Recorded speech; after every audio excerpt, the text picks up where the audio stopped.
Bonjour, je vous salue au nom de notre Seigneur Jésus-Christ.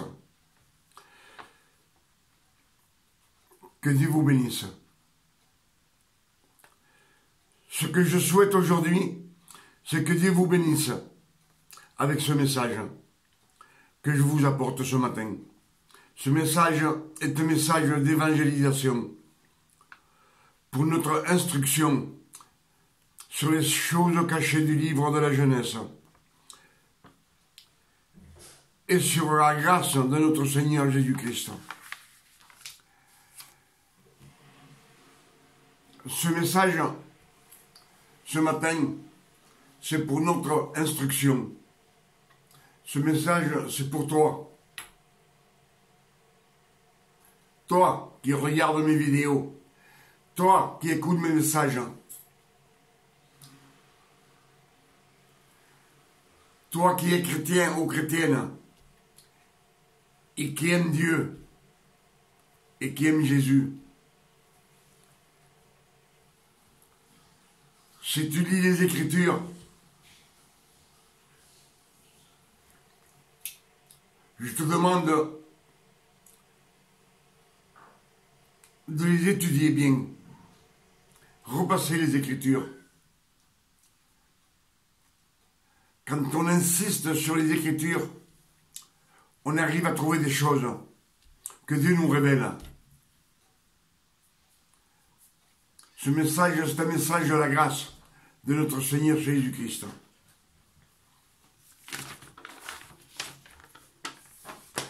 Aujourd'hui, je vais vous parler un petit peu de la jeunesse,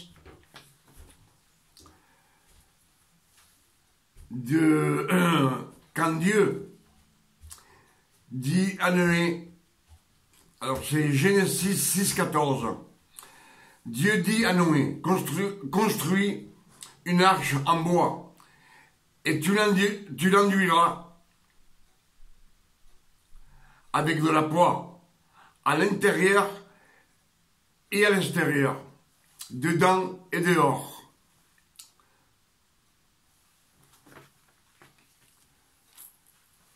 Dieu,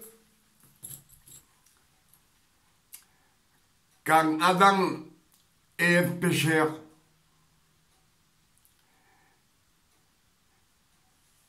ils avaient désobéi à Dieu. Et Dieu, comme est juste dans sa justice, quand on fait le mal, il faut condamner. Autrement, on n'est pas juste. Et Dieu les fit partir du jardin d'Éden. Mais plus tard, Dieu vit que ce peuple se corrompait de plus en plus.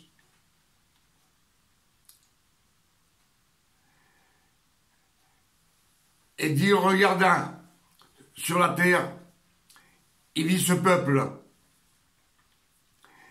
Et il dit comme ça, dans les Écritures, les enfants de Dieu, les fils de Dieu, virent que les femmes des hommes étaient belles, et ils les prirent pour femmes. De là naquirent les géants. Et Dieu regarda ce peuple qui était corrompu complètement de méchanceté, de guerre, de vol, de mensonge, était tout annexé. Et il dit comme ça, je vais détruire ce monde. Je vais détruire, je vais anéantir toute chair humaine et animale.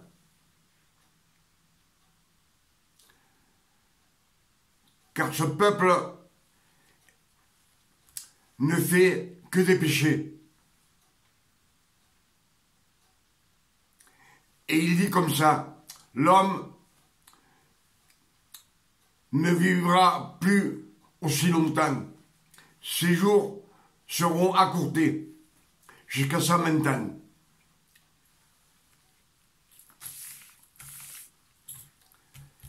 Et Dieu, en regardant la terre, il vit Noé. Noé était pécheur, mais il était intègre à ses yeux par rapport au monde qu'il y avait. Et il lui dit, Noé, je vais détruire le monde par les eaux, par un déluge. Construis-toi une arche en bois.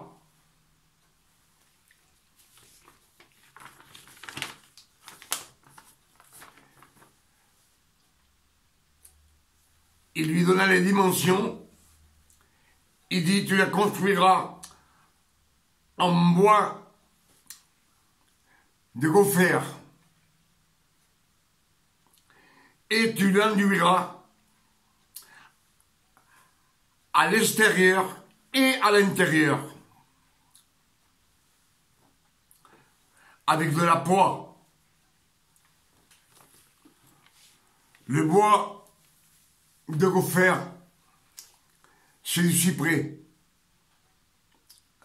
Je pense que vous savez ce que c'est qu'un cyprès. C'est pas bien gros, ni bien grand. Le bois de cyprès, c'est des petits arbustes, un petit peu ressemblés au sapin, mais c'est un cyprès. Et la poix c'est de la résine,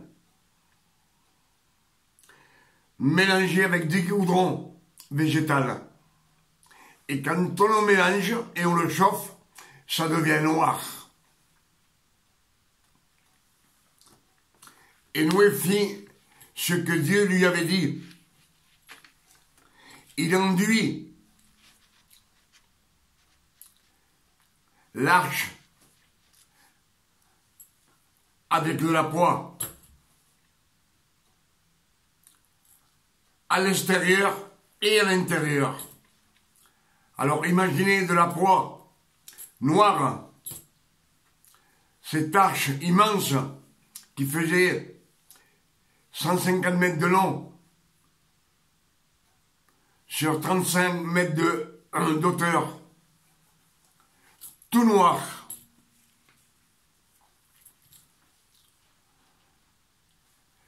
Pourquoi noir? Le noir, ça représente le mal, le deuil. C'est parce que Dieu allait faire l'extinction de toute chair sur la terre.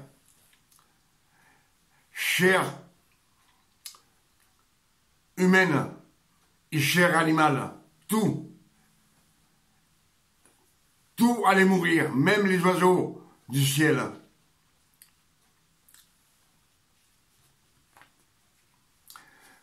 Alors vous pouvez imaginer l'horreur de ce jour, quand il pleut, avec des éclairs, des torrentiels d'eau.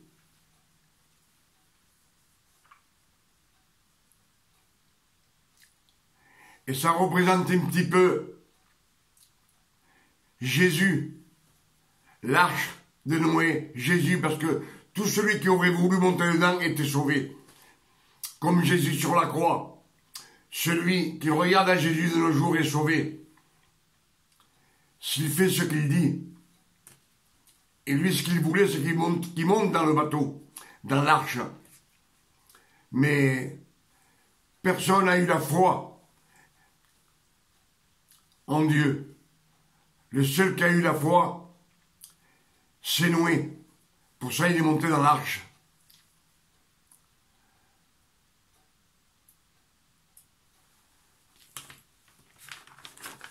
Et je vous dis ça pour que vous imaginiez un peu la fin du monde.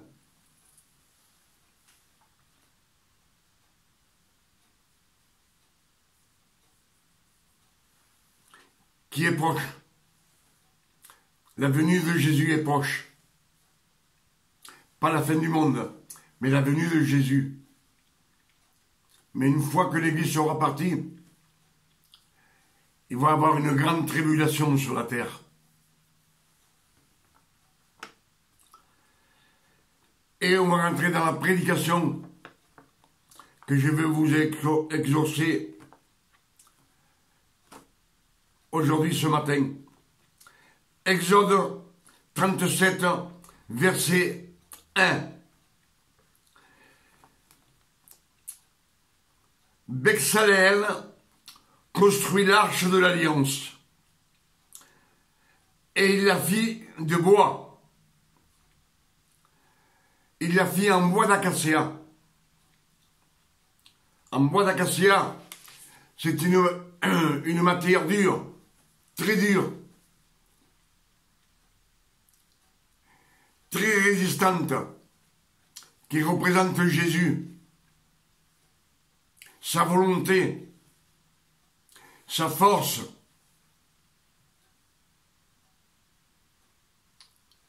Parce que vous savez tout ce qu'on lui a fait, et il a résisté. Malgré les coups de fouet,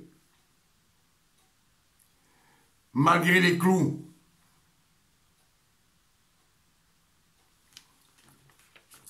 C'est pour ça que l'arche de l'alliance est faite en bois, bois d'acacia.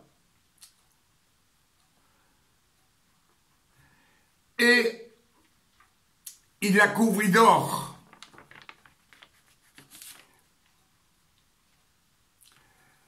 L'arche de l'alliance, il la couvrit d'or, à l'extérieur et à l'intérieur. Regardez la différence de l'arche de Noé à l'arche de l'alliance qui représente Jésus. L'arche noire à l'intérieur et noire à l'extérieur. L'arche de Noé. Et l'arche de l'alliance couvert d'or, à l'extérieur comme à l'intérieur.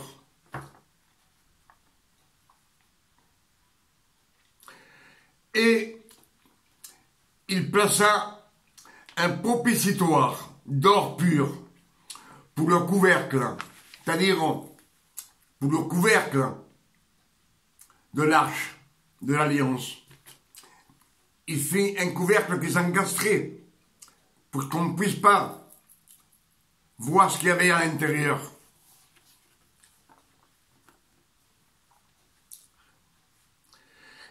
Et il fit une couronne tout autour,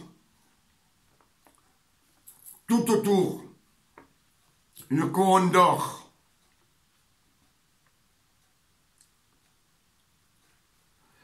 Il fit une couronne d'or pur qui faisait tout le tour du couvercle.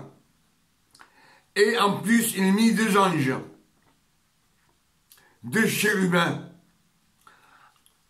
en or massif, qui recouvrirent l'arche. Il la recouvrait, un de chaque côté.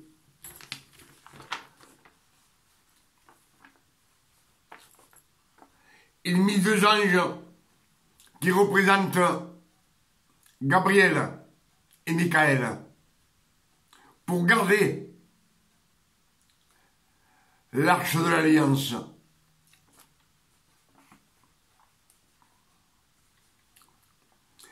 Et ce qu'ils gardaient, c'était la justice de Dieu.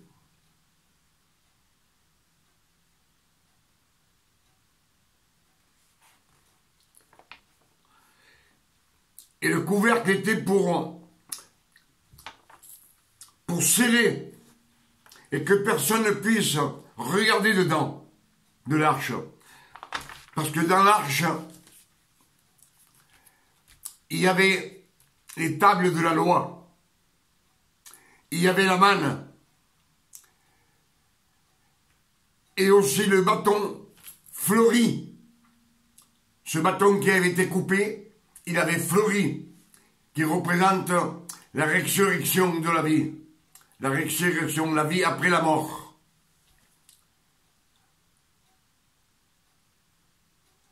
Et tout ça représente Jésus. Et tout ça, ces trois éléments étaient dedans de l'arche de l'Alliance. C'est-à-dire que Jésus avait la loi dans ses entrailles pour que personne, surtout ses enfants, qui ne puissent pas l'écouter. Parce que cette loi, quand Moïse la donna au mont de Sinaï, quand Dieu donna la loi à Moïse dans le mont Sinaï, il dit que la terre trembla parce qu'ils ne voulurent pas accepter la loi. Les 10 commandements, ils ne voulurent pas l'accepter. Et Moïse rompit les tables. Et ce soir-là, 3000 personnes périrent. Ils périrent par l'épée.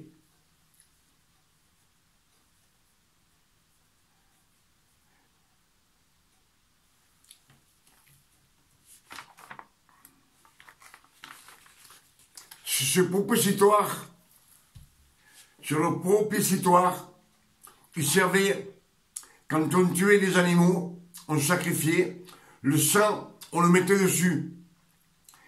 Et Dieu ne voyait plus les péchés. Parce qu'il ne voyait pas la loi. Et s'il n'y a pas de loi, il n'y a pas de péché.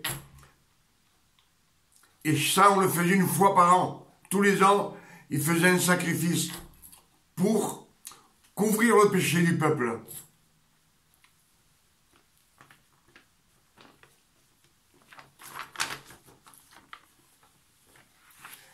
Donc, que ces 2 anges, ces 2 chérubins, étaient pour garder, pour que l'homme ne puisse pas ouvrir l'arche et regarder dedans ce qu'il y avait.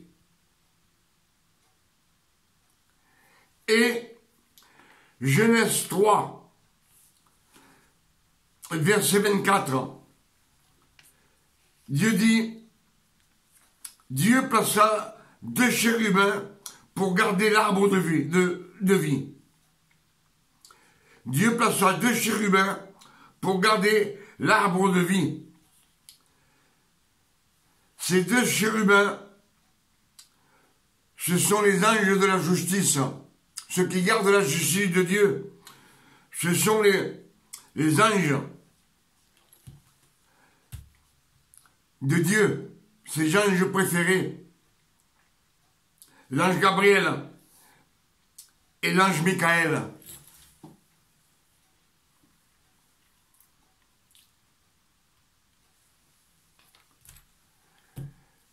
Ces 2 anges, ils gardaient aussi l'arbre de vie. Dieu dit qu'ils ne mangent pas pour qu'il ne soit pas éternel. Ça, c'est au commencement. Et dans l'arche de l'Alliance, c'est au contraire. C'est que pour qu'ils ne voient pas la loi,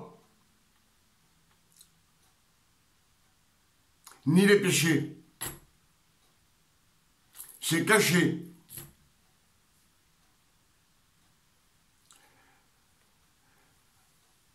Pour que le péché soit annulé.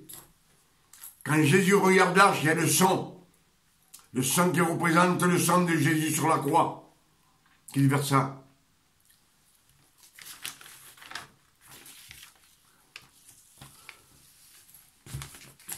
Ce que je vous dis, ça vient des Écritures.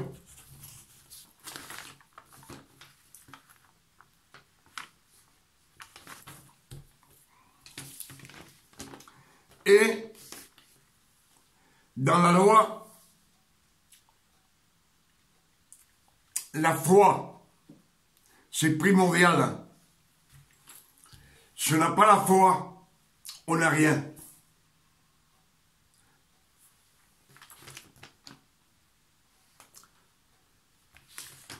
Samuel 6, l'Éternel frappa les gens de Beth-Shemesh, lorsqu'ils apportèrent l'arche de l'Alliance, ils l'ouvrirent, ils regardèrent dedans.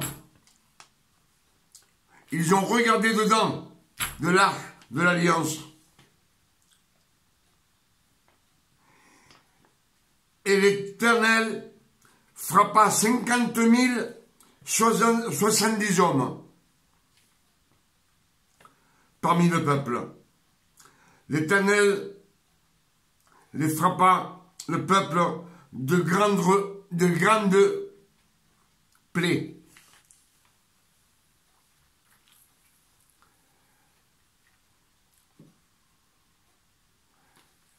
Ils ouvrirent l'arche de l'Alliance. Ils l'ouvrirent pour regarder ce qu'il y avait dedans. Et Dieu, excusez-moi,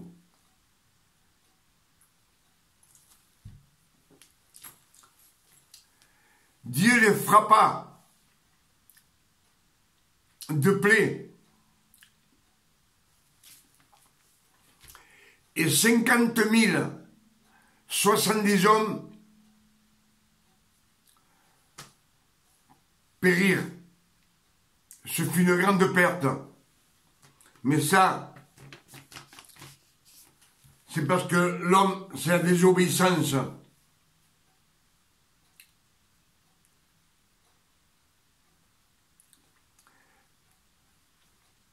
Pour ça, je vais vous parler de celui qui n'a pas la foi. Si tu n'as pas la foi, tu ne peux pas voir Jésus.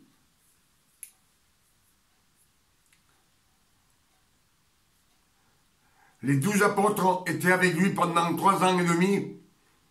Et Jésus, il le voyait, mais il ne le connaissait pas non plus. Alors, ce que je vais vous dire ce matin, qu'est-ce que c'est que la foi?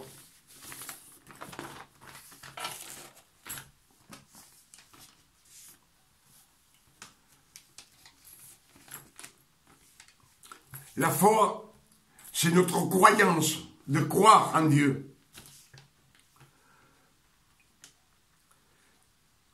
Avec la foi, vous pouvez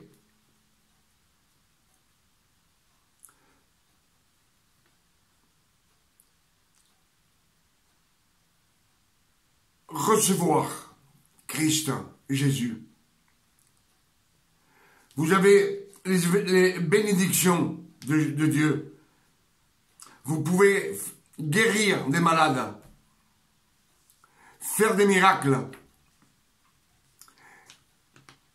et avoir toutes les bénédictions que Dieu a pour nous.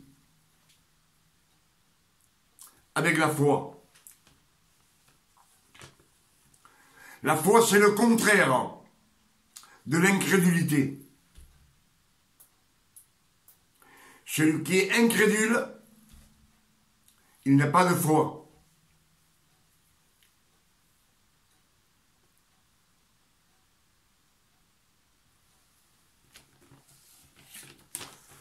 Luc 17, verset 6.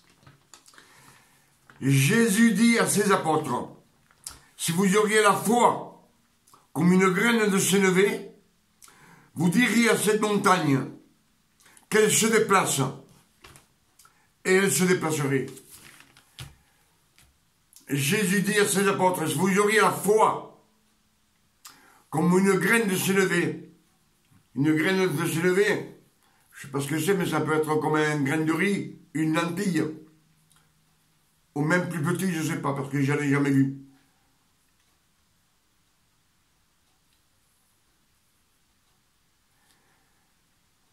Vous direz à une montagne, déplace-toi, et elle se déplacerait. Par votre foi.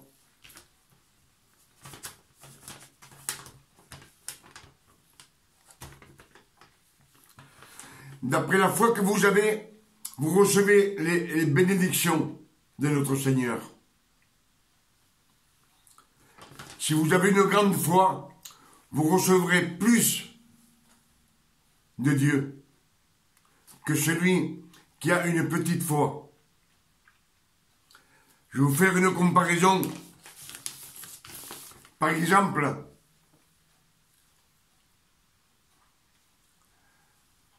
dans une pièce à la maison, si on a des grandes fenêtres, une grande vitrine, une grande fenêtre, le soleil entre en abondance. Et la pièce est éclairée. Mais si vous avez une pièce qui a une petite lucarne, la pièce elle sera juste un petit peu éclairée. Le soleil ne pénétrera pas dans la pièce. Comme dans un salon, quand vous fermez les volets, ce qu'on voit par une fissure, c'est un petit rayon de lumière.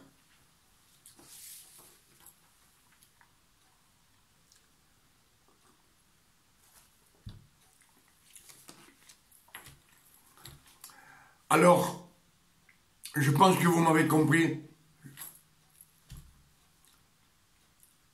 Quand on a la foi, on a tout de Dieu. On a la foi en Jésus-Christ. Mais ce que Jésus-Christ ne veut pas, Dieu dit qu'il ne veut pas de mélange de la loi avec la grâce. Vous voyez que dans la loi,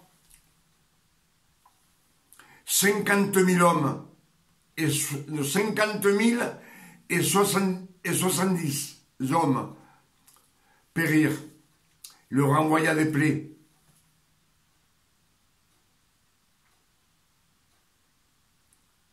Alors, qu'est-ce qu'on peut faire? Rester dans la loi ou rester dans la grâce? Dieu dit, je préfère que vous soyez chaud dans la grâce ou froid dans la loi. Soit chaud dans la grâce ou froid dans la loi. Mais si vous êtes tiède, il dit, je vous vomirai de ma bouche.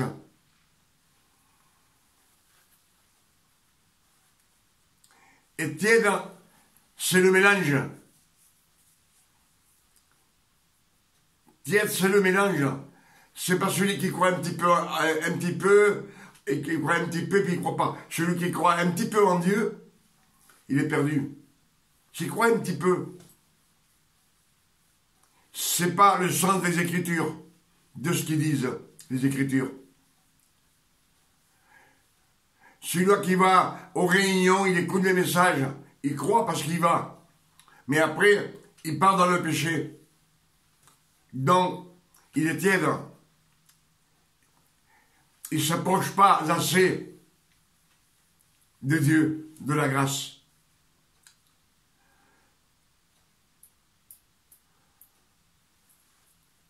Pour ça, je vous dis que c'est toujours la même histoire de la grâce et de la loi.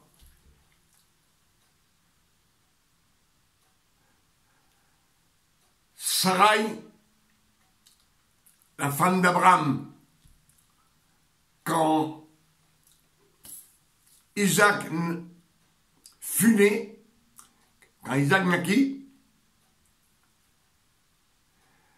Sarai dit à Abraham, il lui dit, Abraham, prends ta femme Agar et ton fils Ismaël et chasse-les.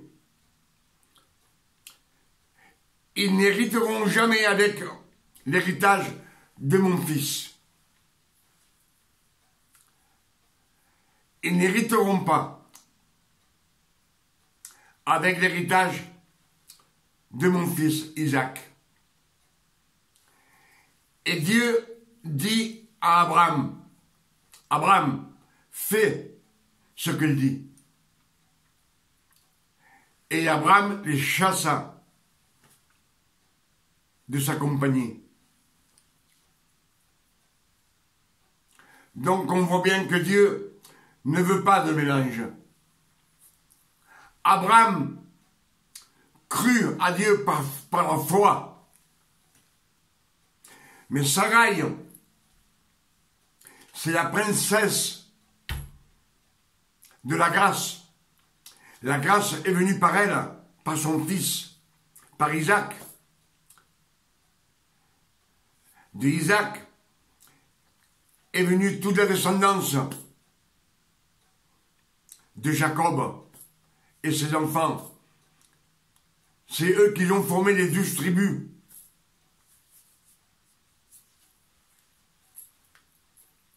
Et ils avaient la foi, malgré que les fils de Jacob péchèrent par rapport à leur frère Joseph, le plus jeune.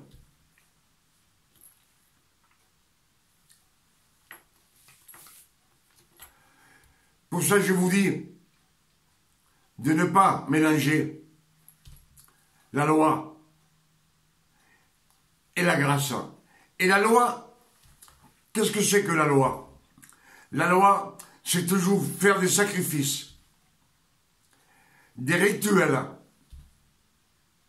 être religieux.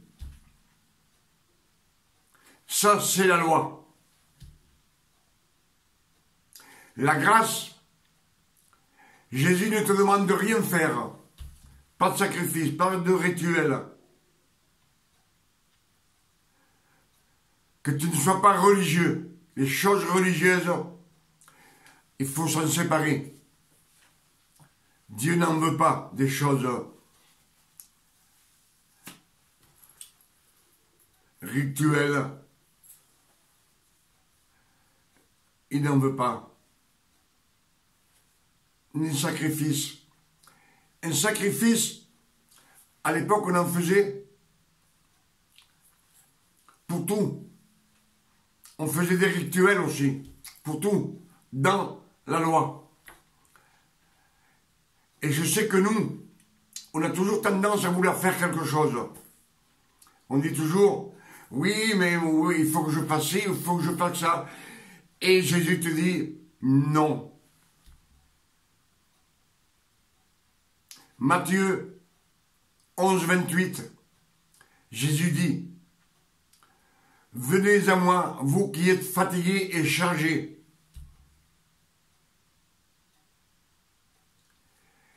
Et je vous déchargerai et je vous donnerai du repos. Et après, demandez-moi tout ce que vous voulez. Donc, il n'y a pas de sacrifice, il n'y a rien. Et il faut écouter ce que dit Jésus. Pas ce que dit la loi. Pas ce que tu veux, toi. Nous, on a toujours tendance à dire oui, mais nos coutumes, si nos coutumes, l'autre, des choses qu'on doit faire, je suis obligé de le faire. Non. Si tu as un problème, laisse-le dans les mains de notre Seigneur. Lui, il s'en occupera. Pendant que toi, tu veux travailler, Dieu s'assoit. Il te fait ce que tu veux. Mais quand toi, tu lâches, tu dis, Seigneur, je mets tout entre tes mains, c'est lui qui travaille pour toi. Pour ça, Jésus dit, je ne suis pas venu pour être servi. Je ne suis pas venu pour être servi. Je suis venu pour vous servir. C'est lui qui te bénit. C'est lui qui te garde. C'est lui qui te conduit. C'est lui qui garde tes enfants. Alors si tu veux que Dieu garde ta maison, garde tes enfants, qu'il te conduise, laisse-le faire. Sois pas têtu. Alors qu'est-ce qu'on mélange?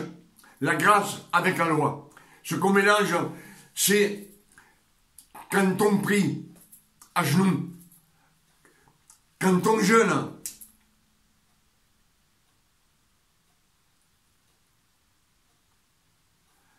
on mélange la grâce avec la loi.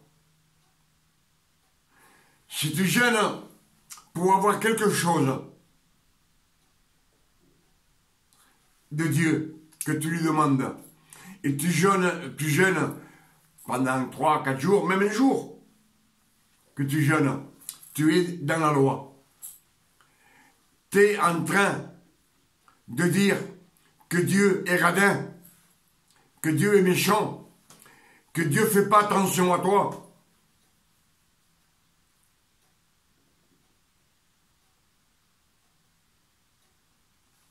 Regarde comme tu traites le Seigneur.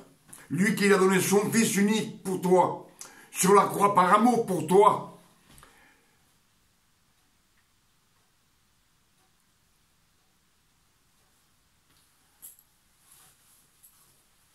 Pour ça, moi je vous dis quand vous priez, demandez au Père, comme vous demandez à vos parents, et dire, Père, Papa, j'ai besoin de ça. Je te le demande au nom de notre Seigneur Jésus-Christ.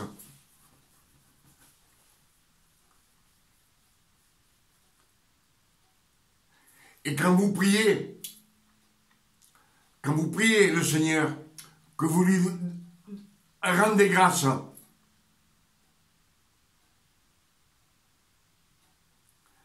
pareil, ne vous mettez pas à genoux.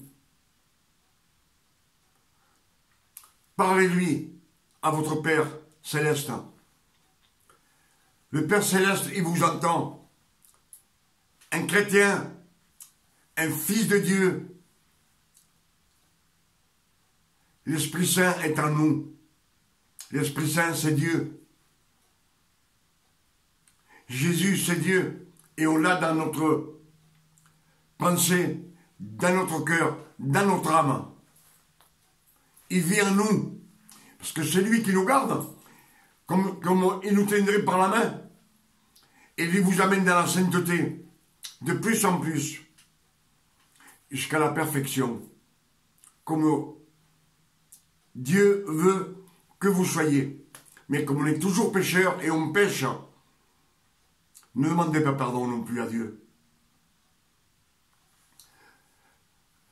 Rendez grâce et dire, Père, je reconnais que j'ai péché, mais je te rends grâce pour ton amour, pour cette œuvre tellement grande que tu as fait sur le mont Golgotha pour mes péchés. Tu as versé ton sang précieux pour moi, pour laver mes péchés, et tu m'as pardonné mes péchés, passé, présent et futur.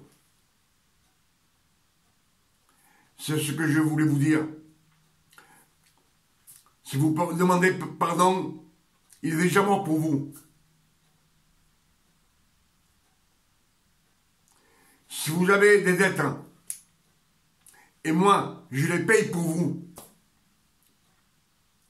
plus que vous pouvez être endetté. C'est-à-dire que vous devez 100 € et moi j'en paye 10 000. Et quand vous faites quelque chose à celui que moi j'ai payé, il va te regarder, il va dire, tiens, celui-là, c'est le fils à celui qui a payé pour lui. Et Dieu, quand il te regarde, il ne voit pas tes dettes. Christ a payé pour lui. Il voit Christ, il voit le sang de Jésus qui nous couvre. C'est ce que je voulais vous dire ce matin. Et tous les matins, présentez le jour que vous vivez et donnez grâce parce que vous êtes un jour de plus sur la terre avec vos enfants. votre ami, vos parents, vos amis. Donnez grâce.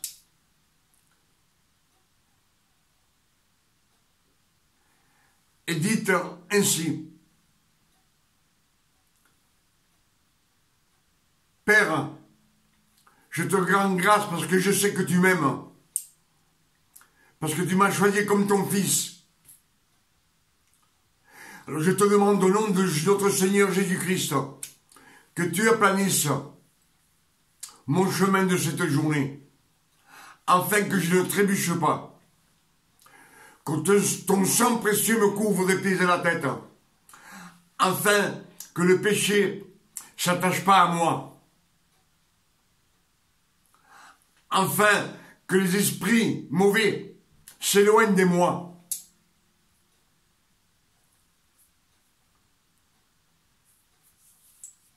Que tout danger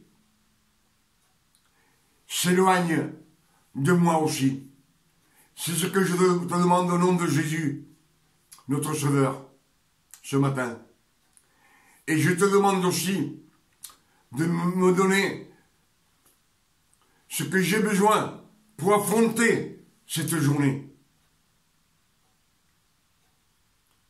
Dieu sait ce que tu as besoin et Dieu va te le donner.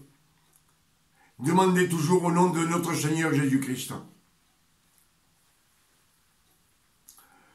Je pense que vous m'avez bien compris.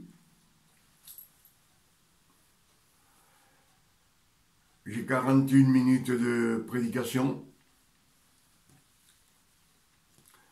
Pour ça, ne soyez pas religieux. Ne mélangez pas la loi avec la grâce. Ça ne vous amène à rien. La grâce, c'est la santé, le bien-être, le salut de notre âme. La loi,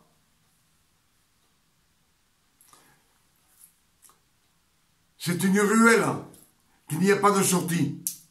On est toujours en train de tourner, en train de faire des efforts, en train de faire des efforts. Et Dieu, plus d'efforts vous faites, plus il vous demande. Il n'y en a jamais assez. Il faut toujours en faire.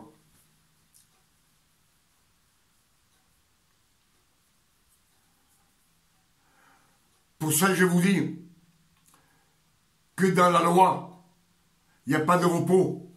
Même dans les tabernacles, il y avait une table, il y avait des ustensiles, mais il n'y avait pas de chaise. On était toujours droit. Et en plus, je vais vous dire, dans la loi, Dieu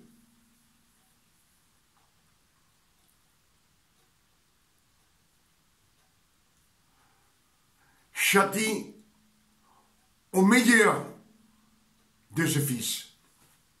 Dans la loi. Le meilleur de ce fils, il le châtie. Et dans la grâce, Jésus sauve le plus petit de ses fils, le pire de ses enfants, le pire de ses fils, il les sauve par grâce, par don de Dieu, parce qu'il est amour, bonté, généreux, aimable. C'est notre Seigneur Jésus-Christ. Que de nos jours, c'est Dieu. Parce que Dieu lui a donné tout pouvoir sur la terre et sur les hommes.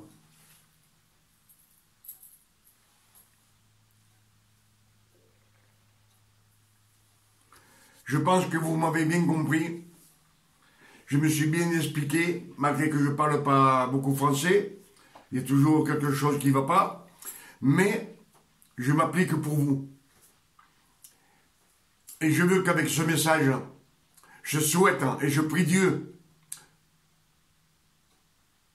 qu'il vous ouvre, il vous illumine les yeux de votre cœur.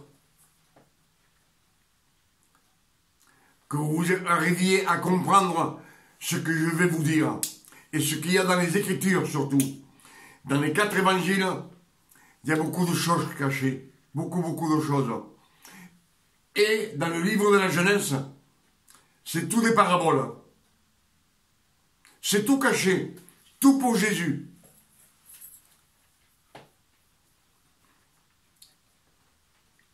Même quand le fils d'Abraham va pour faire un sacrifice avec son père à la montagne, déjà, il porte le bois sur les épaules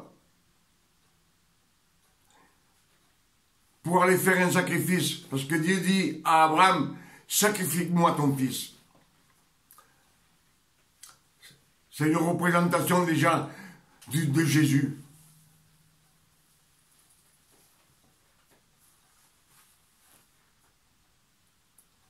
C'est tout des paraboles.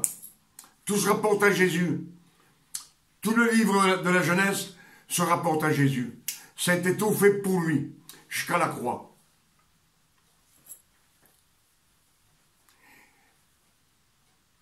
Et Dieu dit, soyez un modèle. Soyez un modèle de Jésus. Et Jésus, de nos jours, il est assis auprès du Père. Il ne fait rien. Il attend que vous lui demandiez. Il vous donne. Il vous donne. Il vous donne des bénédictions. Et encore des bénédictions. Et encore des bénédictions. Parce que tout ce qu'il a, c'est pour nous.